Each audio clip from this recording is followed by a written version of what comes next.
이 시간 말씀은 마태복음 13장 31절과 32절입니다. 마태복음 13장 31절과 32절을 제가 개역 한글 성경으로 읽어 드리겠습니다. 또 비유를 베풀어 가라사대 천국은 마치 사람이 자기 밭에 심은 겨자씨 한 알 같으니 이는 모든 씨보다 작은 것이로되 자란 후에는 나물보다 커서 나무가 되매 공중의 새들이 와서 그 가지에 깃들이느니라. 아멘. 31절, 즉 오늘 우리의 본문은 또 비유를 베풀어 가라사대라고 하면서 우리가 흔히 겨자씨 비유라고 말하는 그 비유가 단 두 줄로 소개되고 있습니다. 그런데 이 시간 다시 한번 우리는 마태복음 13장의 구조를 살펴볼 필요가 있습니다. 마태복음 13장 전체는 천국의 비유입니다. 천국이 무엇과도 같으냐라고 하면서 이 세상에 있는 그 어떤 것으로 천국을 소개하고 알아듣게 하려고 하고 있습니다. 천국이 어떤 것인가 라고 하는 점에 있어서 아무리 보여주어도 알아들을 수 없는, 사람으로서는 깨달을 수 없는 그 어떤 것을 우리들에게 깨우쳐 주시고자 하는 것이 이 천국의 비유, 정확하게 얘기하면 천국의 비밀을 알려주고자 하는 말씀이며 비유인 것입니다. 여기서 우리가 천국의 비유라고 할 때 우리가 빠지는 가장 큰 잘못은 우리가 지금까지 모르는 그 어떤 것이 여기에 숨어 있는가. 그래서 어떤 기발한 해석, 그래서 이거구나라고 해서 깨닫는 그 어떤 것을 추구하는 것은 잘못입니다.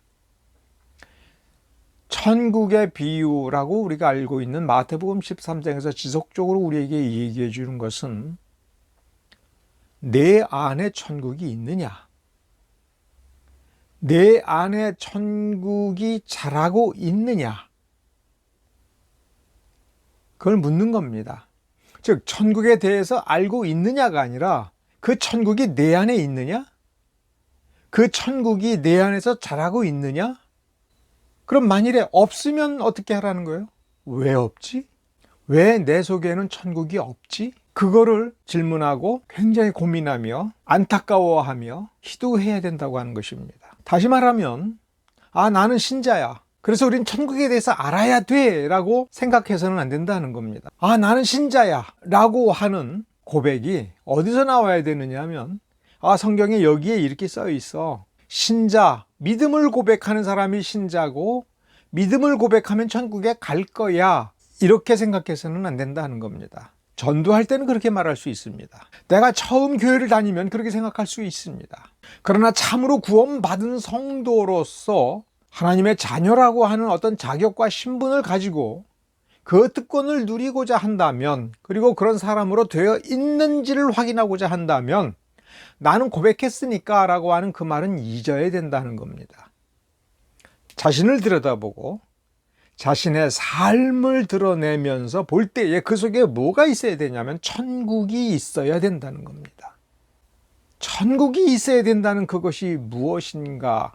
우리가 뭐를 깨달아야 되는 거냐 하면 천국이 이런 거구나가 아니라 여기 있었구나, 내 속에 이렇게 있었구나, 내 속에 있는 이게 곧 천국이구나, 이것이 있는 것을 보니까 나는 구원받은 게 틀림없어, 이렇게 생각을 해야 되는 겁니다. 다시 말씀을 드리면 이겁니다. 확신을 추구하려고 애쓸 필요 없다는 겁니다. 구원의 확신이 구원을 가져다 주는 게 아닙니다. 구원받았기 때문에 구원을 확신할 수가 있는 것이고, 그런데 그 구원을 내 안에서 찾아서 보니 이게 내 안에 있다라고 하는 것을 본인이 발견함으로써 여기에 있구나, 이렇게 깨달아져 가야 된다는 겁니다. 그러면서 더 큰 확신을 추구할 필요가 없다는 겁니다. 구원의 확신을, 더 큰 확신을 추구한다고 하는 것은 자기를 계속해서 세뇌하고 속이는 그런 경우가 더 많은 것입니다. 내게 없으니까 아니야, 나는 있는 거야, 있다고 확신해야 돼, 이렇게 자기를 설득하고 자기를 쇠뇌하자고 하는 것이 어쩌면 더 큰 구원을 확신하고자 하는 그 열정적 추구 속에서 본인이 덮고 가리고 숨기고자 하는 문제점이라고 할 수 있습니다. 정말 그 귀한 구원이 내 안에 있고 내가 그 구원을 받은 사람이다라고 하는 증거가 내 안에 있으면 확신을 찾을 필요 없이 그냥 확신이 되는 겁니다. 구원의 확신을 더 크게 추구하는 것이 아니라 내 안에 있는 참된 구원이 더 커지고 점점 더 나를 장악해 가고 있고 그것 때문에 내가 변화되고 있고 변화된 증거가 바로 나 자신이구나라고 할 때에 구원의 확신은 추구하지 않아도 더 커지는 겁니다.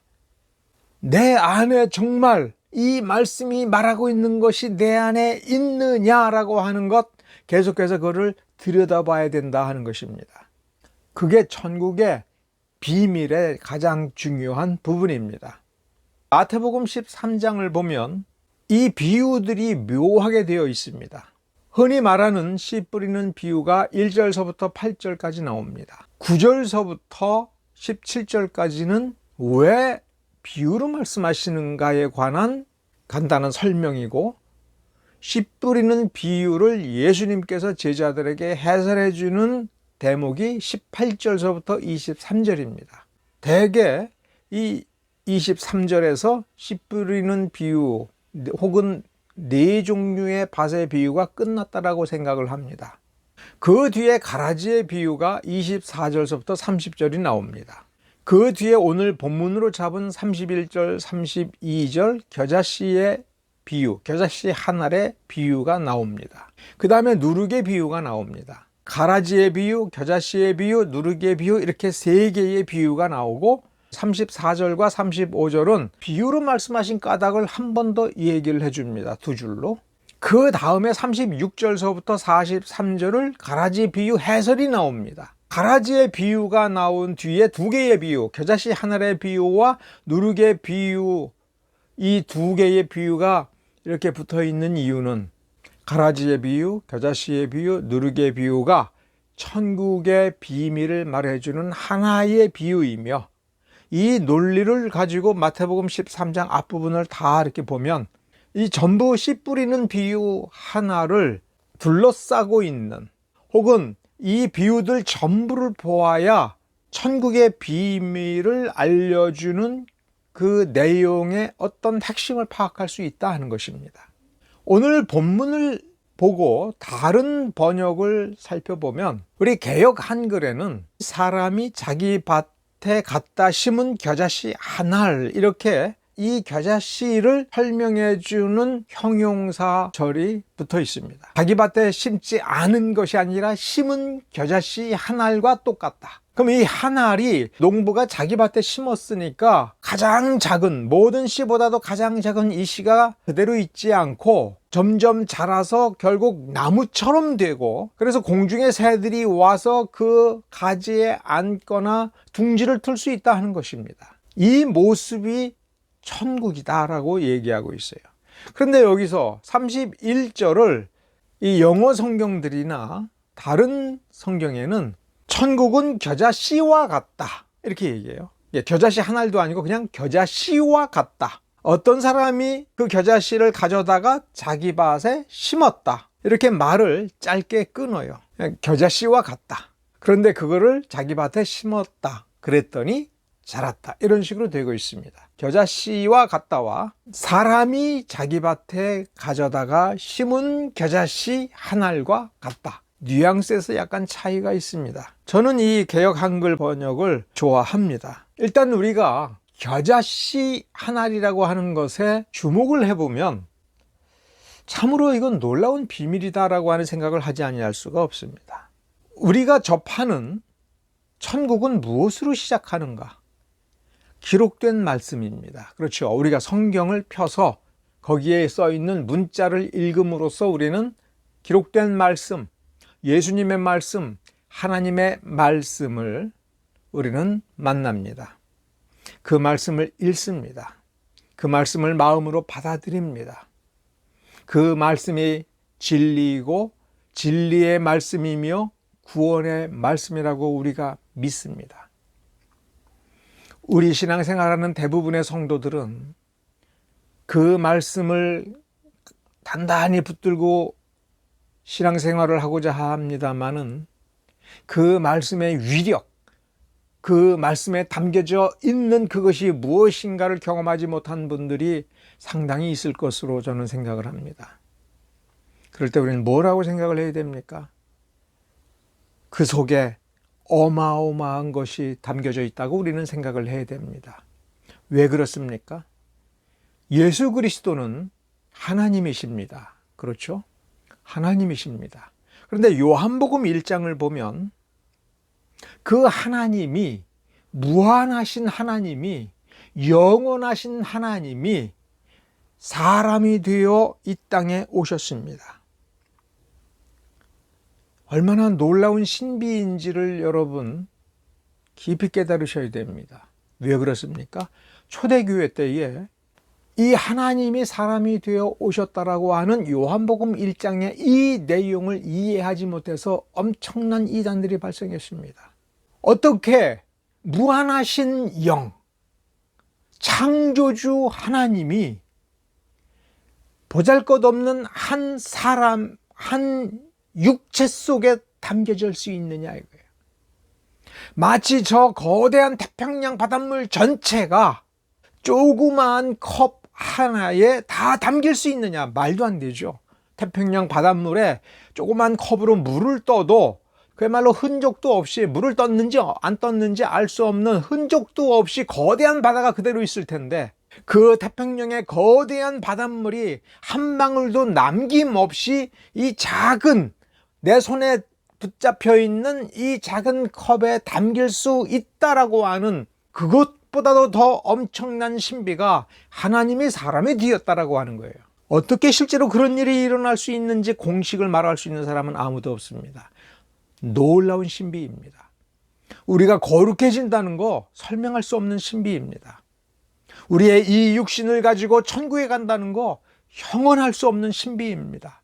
어떤 누구도 그 진리의 만분지 1이라도 설명할 수 있는 사람이 없습니다. 성경이 그렇게 가르치니까 우리는 그런 줄로 믿습니다. 아니, 그런 줄로 믿어지는 겁니다. 이 죄 많은 이 육신에서 죄가 씻겨져 나갔다라고 하는 것도 우리는 그 신비를 그냥 믿음으로 받아들인 것입니다. 그런데 우리가 그것이 진리인 줄 어떻게 합니까? 성경에 써 있으니까 진리인 줄을 알 뿐만 아니라 내 안에 일어나는 변화를 보고 정말 그렇구나라고 하는 것을 확신하게 되는 겁니다. 내 안에 그러한 거룩함의 변화가 없는 사람들이 성경에 그렇게 써 있는 것을 보고 다른 사람이 그렇게 말하는 것을 듣고 자기도 그렇게 얘기했다면 그거는 위선임의 거짓말인 겁니다. 가짜 신자인 겁니다. 내 안에 거룩함이라고 하는 것을 우리는 느낄 수 있어야 됩니다. 어떻게 느낍니까?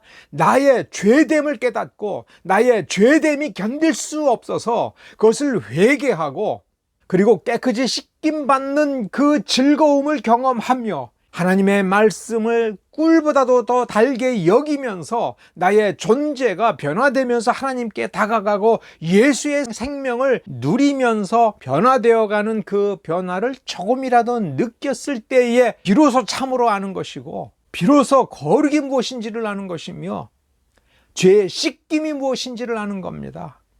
죄 때문에 깊이 눈물을 흘려보고 그 죄악을 주님께 예수의 이름으로 고백하여 죄사함을 받은 사람만이 죄사함이 무엇인지 거룩이 무엇인지를 알 수가 있는 것입니다. 그것을 경험하지 못하고 아무리 확신해도 그건 다 소용이 없습니다. 그런데 그것이 무엇으로 오는 것입니까? 말씀으로부터 오는 겁니다. 기록된 그 말씀으로부터 오는 겁니다. 기록된 그 말씀은 예수께서 완전한 하나님인데 사람이 되었다라고 하는 그 성경의 가르침이 무엇인지를 우리가 설명하지 못한다 할지라도 내가 보니 정말 그렇구나. 어떻게 그 말씀이 그렇다라고 하는 걸 압니까? 그 예수를 만나본 거예요. 이 기록된 말씀을 통해서 예수를 만나본 겁니다. 이 기록된 말씀에는, 이 문자 속에는 예수 그리스도의 공로가 담겨져 있는 것입니다. 그래서 이 말씀을 읽었다가 중요한 것이 아니라 그 말씀을 읽으면서 그 생명을 전달받고 그 능력을 전달받고 그 능력을 경험하면서 기운을 차려본 사람, 그렇게 살아본 사람이 이 말씀은 살아있는 하나님의 말씀이다라고 하는 것을 참되게 고백할 수 있는 것입니다. 그래서 우리는 자기를 반성해 봐야 됩니다. 이 기록된 말씀, 66권 이 성경의 이 말씀이 참으로 하나님의 말씀이다라고 하는 것을 나는 정말 경험해 보았느냐? 누가 그렇게 얘기하니까, 그렇게 말을 해야 된다라니까, 그래서 그렇게 말하는 버릇을 갖게 된 것인가? 우리는 그렇게 시작할 수가 있고, 우리의 신앙은 그렇게 연약할 때가 있습니다. 그러나 거기에 머물러 있어서는 안 됩니다. 정말 그렇구나라고 하는 것이 내 안에 경험되어짐으로써 나오는 고백이 되어야 되는 것입니다. 그러한 경험이 내 안에 있게 되고, 정말 그렇구나라고 확신하게 되는 것은 내 안에 정말 그 말씀이 들어와서 이 기록된 문자가 내 안에 읽혀져서 내 안에 새겨졌을 때에 그 생명의 주 예수 그리스도께서 우리 안에 자리 잡고 씨 뿌려지듯이 우리 안에 그 능력을 부어주셨기 때문에 거기에서 우리가 예수를 경험하는 것입니다. 그 원리와 방법을 설명 못할 수 있습니다. 그러나 오신 그분이 우리가 경험해 보니 정말 그러하다라고 우리가 인정할 수밖에 없다면 그건 참으로 경험한 것입니다. 그런데 여기서 우리가 또 놀라운 신비가 있습니다. 죄악에 물들어서 그 죄가 정상인 것처럼 살다가 예수가 우리 안에 들어와서 그 죄가 죄라고 하는 것을 우리가 깨닫고 예수 그리스도의 그 서 있는 그 자리, 내 안에 예수께서 자리 잡은 그 자리를 보니 죄가 씻겨져 가는 것을 보면서 거룩함이 무엇인가를 알고 거룩한 삶이 무엇인가를 알기 시작을 하는 것입니다. 그래 놓고 보니 하나님이 창조하신 이 육이라고 하는 것은 참으로 거룩하고 아름다운 것이구나 라고 하는 것을 우리는 깨닫는 것입니다. 이 깨달음이 신비인 겁니다. 무한하신 존재가 아주 조그맣고 죄로 물든 유한한 그릇에 담긴다는 것, 엄청난 신비이고, 나라고 하는 이 더러운 그릇에 어마어마하고 무한하신 예수 그리스도, 그 생명의 근원이시며 창조주이신 그분이 우리에게 다가와서 내 안에 담길 수 있다는 것, 엄청난 신비인 겁니다. 우리는 그 신비를 경험해야 됩니다. 그 신비가 내 안에 있는지를 확인해야 되는 겁니다. 다시 말하면 말씀의 살아있음, 말씀의 위대함은 목격되는 것이 아닙니다. 말씀의 생명, 말씀이 주는 생명, 말씀의 그 생명력은 목격되어서는 안 되는 겁니다. 목격되는 것으로 끝나서는 안 됩니다. 내 안에 들어와서 내가 그것을 경험하고 누리고 내 안에 있는 생명이 그 참된 생명으로 바뀌어야 되는 것입니다. 경험하는 것입니다. 또한 내가 그 생명을 경험했다, 내가 말씀을 경험했다라고 하는 것은 그 경험한 사실로 멈추는 것이 아니라 내가 계속해서 더 나은 존재로 변화되고 성장하고 열매 맺음에 있는 겁니다. 그러므로 우리는 나는 경험했다 이렇게 말을 할 수 있습니다만은 내놓는 것이 그 고백의 말이 아니라 성장과 열매 맺음, 열매를 내어놓을 수 있어야 되는 것입니다. 열매 맺음, 내가 경험했다, 그리고 내가 성장했다, 내가 이렇게 자라났다라고 하는 것은 억지로 되는 것이 아닙니다. 강요하거나 강제했다라고 해서 되는 것이 아닙니다. 내가 무진 애를 썼다고 되는 것이 아닙니다. 내가 애를 써서 되는 것이라면 내게서부터 나오는 것인데, 내게서부터 나오는 것이라면 하나님의 말씀에서 나오는 것이 아니죠. 내 안에 들어온 하나님의 말씀, 내 안에 들어온 예수 그리스도, 참된 생명, 참된 구세주로부터 나오는 것이라면 너무나도 자연스럽게 나오는 것이며 그 성장은 막아서 되는 것이 아니고 끌어낸다고 나오는 것이 아니죠. 도대체 누가 그것을 막을 수 있으며 누가 억지로 그것을 끌어낼 수가 있겠습니까? 겨자씨 한 알과도 같은 겁니다. 더군다나 자기 밭에 심었습니다. 참된 농부가 참되고 좋은 밭에 심어 놓은 씨앗과도 같은 것입니다. 너무나도 작아서 볼 수가 없다. 너무나도 작아서 좋다라고 인정해 주기도 어렵다. 참으로 보잘것없다. 그렇게 보인다는 것입니다. 이 겨자씨 한 알과 같다라고 하는 말에서 과연 이것이 무엇인가라고 할 때에는 첫 번째로 우리가 뭐를 생각을 해야 되냐면 예수 그리스도예요. 예수 그리스도께서 세상에 오셨을 때 십자가에 못 박히실 때까지 그분은 한 알의 겨자씨처럼 아주 작고 보잘것없어서 세상에 권세 가진 사람들이 그를 무시하고 멸시하고 그의 말을 믿지 않았습니다. 그의 이적을 보고도 예수께서 죽은 사람을 살리고 병자를 고친 모습을 보고도 결정적 순간에서는 예수를 인정하지 않았고 예수를 믿지 않았고 예수가 고난을 받을 때는 다 등을 돌리고 도망을 갔습니다. 겨자씨 한 알처럼 그렇게 보잘것없었습니다. 그러나 예수를 죽이고 보니 예수께서 죽으신 뒤에 보니 죽음도 그를 막지 못할 만큼 엄청난 생명력, 참된 생명의 주님이셨습니다. 부활하셨습니다. 승천하셨습니다. 예수께서 하신 모든 말씀이 완벽하게 이루어졌고 이루어져 가고 있습니다. 세상에 많은 영혼들이 깃들을 수 있는 거대한 나무와 같이 되었다라고 말을 할 수가 있습니다.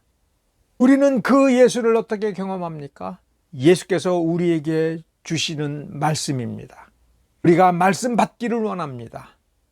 그러나 우리가 크고 위대한 말씀을 찾는다면 그것은 잘못입니다.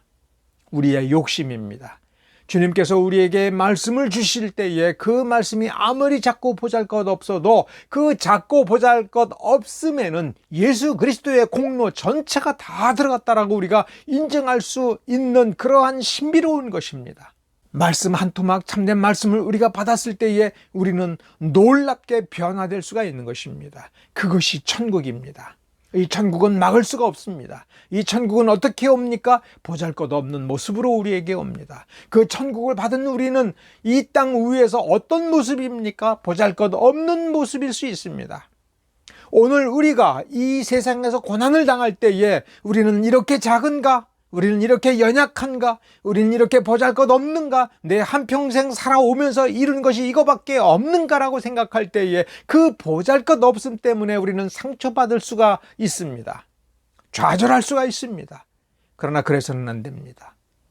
그 보잘것없어 보이는 그 실체가 무엇인지를 우리는 알아야 됩니다. 그리고 안다면 우리는 담대해야 되는 것입니다. 하나님이시기 때문에 그렇습니다. 예수 그리스도의 그 본성이기 때문에 그렇습니다. 우리는 그 능력을 경험해야 됩니다. 그것을 누려야 됩니다. 내 것으로 누려야 됩니다. 내 안에서부터 나오는 것입니다. 겨자씨 한 알처럼 작은 그 말씀은 자라면서 과연 본질적인 그 어떤 것을 거기에 더했습니까? 생물학적인 씨앗을 생각하지 마시기 바랍니다. 실제로 농사 짓는 농부가 밭에 뿌린 씨가 밭에서 영양분을 섭취하는 것, 그런 거 생각하지 마십시오. 하나님이신 말씀, 하나님이신 예수 그리스도께서 자신의 그 말씀을 우리에게 기록된 문자로 기록된 말씀을 우리에게 주실 때에, 그리고 그 말씀을 믿음으로 받아들일 때에, 그리고 그 말씀을 믿음으로 확신할 때에 그 속에 참된 능력이 있는 것입니다. 그 능력을 경험하고 그 능력이 성장할 때에 바로 그 말씀 자체로 완벽하고 완전하며 충분한 것입니다. 우리 안에 하나님의 말씀을 붙들고 있다면, 그리고 살아있는 하나님의 말씀이라면 그 말씀으로 충분한 것입니다. 우리의 삶이 변화되는 데에 충분한 능력의 말씀입니다. 우리는 변화될 것입니다. 우리는 성장할 것입니다. 누가 막을 수가 있겠습니까? 아무도 못 막습니다. 세상이 막지를 못합니다. 저 가라지도 우리를 막지 못합니다. 그러므로 우리는 좌절할 이유가 없습니다. 우리는 슬퍼할 이유가 없습니다. 우리는 눈을 들어서 두리번 거릴 필요가 없습니다. 말씀을 보면 됩니다. 문제는 그 말씀을 우리가 온전히 순종하지 못하고 그 말씀을 따라서 우리가 살지 못하는 것입니다. 말씀의 권능을 우리가 힘입어야 됩니다. 그 비밀 역시 그 말씀 속에 있습니다. 우리는 세상을 향하여 이 세상의 부패를 보고 한국교회의 부패를 보고 우리는 좌절할 수 있습니다. 그러나 그럴 필요가 없음을 여러분 기억하시기 바랍니다. 오히려 문제는 어디에 있습니까? 한국교회 문제는 어디에 있습니까? 예배를 본다는 것에 문제가 있습니다. 예배를 보는 것과 예배를 드리는 것에 무슨 차이가 있는지 여러분 생각해 보셨습니까? 예배를 본다는 것은 크고 위대한 것이 우리 눈앞에 있는 것입니다. 크고 위대한 교회를 바라보고 크고 놀라운 예배 드리는 그 장면을 보고 감동받기를 원하는 것입니다. 예배를 보면서 감동해서 우리가 어떻게 되는 것이 아님을 여러분 기억하시기 바랍니다. 거대한 교회, 수천억짜리 교회에 내가 들락거리고 그 예배당에서 주는 어떤 경험을 경험함으로써 우리가 무언가가 변화가 되고 뭔가 우리가 위대한 존재로 변화된다라고 하는 생각을 가져서는 안 됩니다. 그것은 착각입니다.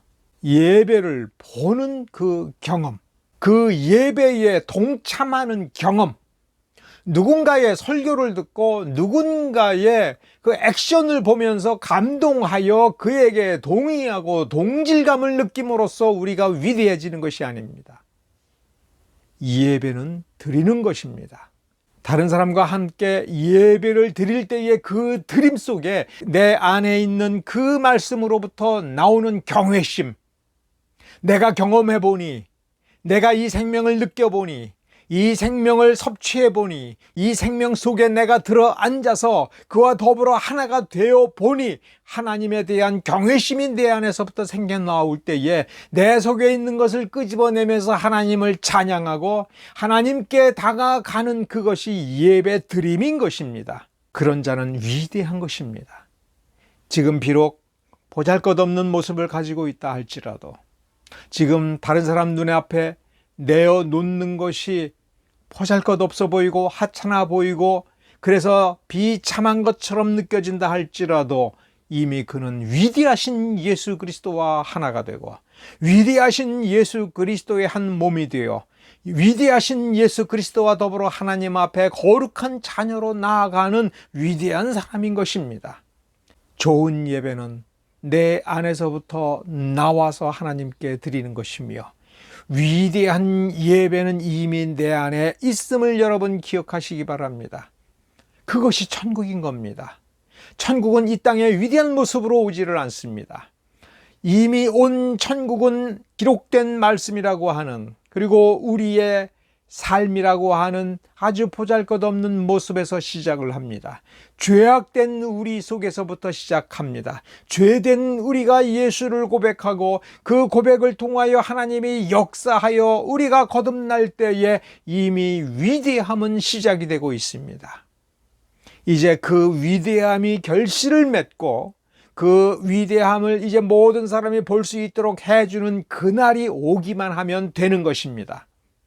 여러분은 어느 과정에 있습니까? 여러분은 예수를 찾아서 지금 헤매고 있습니까? 여러분 속에 예수가 들어가 있는데 더 위대한 무엇인가, 위대한 예수를 찾아서 두리번 거리고 있습니까? 그렇게 해서는 찾을 수 없다고 본문은 말하고 있습니다. 보잘것없고, 아니 보잘것없다고 여겨질 만큼 작고 연약하고 비참한 그러한 모습을 가진 여러분의 오늘의 모습을 참고 견디는 것은 억지가 아닌 것입니다. 여러분 속에 있는 예수의 능력입니다. 그 능력이 이제 성장하고 자라서 완전하여지는 그날을 여러분 기대하시기 바랍니다. 아니 바라보시기 바랍니다. 그 성숙이 여러분 속에 있음을, 그리고 그 성숙이 여러분 속에서 자라서 완전한 모습을 갖추어 나가면서 세상을 이기고 악을 이기는 것을 여러분 목격하시기 바랍니다. 여러분이 증인이 되시기 바랍니다. 그래서 여러분이 증거하시기를 바랍니다. 기도하겠습니다.